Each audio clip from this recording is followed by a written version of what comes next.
Good morning. This is a great place to share a word of knowledge from the Lord. Although I find myself in the rain, but that's okay. It's a nice warm rain and I like rain. So, sanctification. It, this week I found truth in Hebrews 12:11, which says that no discipline is pleasant at the time. It's actually painful and can be painful. But later, however, it produces righteousness and peace for those who are being disciplined. And that occurred for me this week.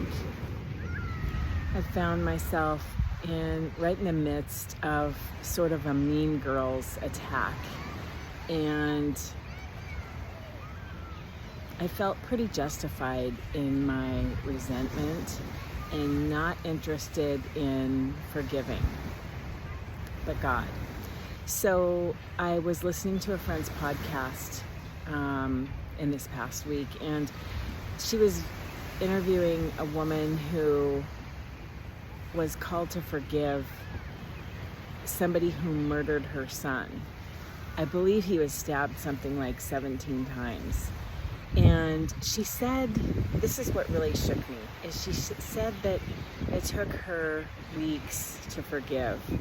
And what I'm learning is that if she can forgive somebody who murdered her son within weeks, it should take me like a minute to forgive Mean Girls, right? I was ashamed of myself. But you know, when God corrects us, He doesn't shame us. He doesn't blame us. He doesn't make accusations. He lovingly calls us to repentance. And that is called sanctification. And I found myself being sanctified. Now, I don't have to hang on to the resentment. In fact, I'm going to choose to let go.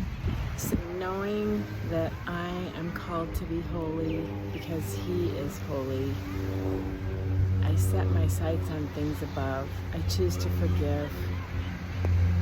And I don't know, I think I'm pretty blessed. And to ignore His teaching is just to walk away from the God who created everything. And I just can't make myself do that. So anyway, happy Friday. We will be coming home in a couple of days, and this has been a really good week of rest and relaxation in the Lord. Bye. Wait. Aloha.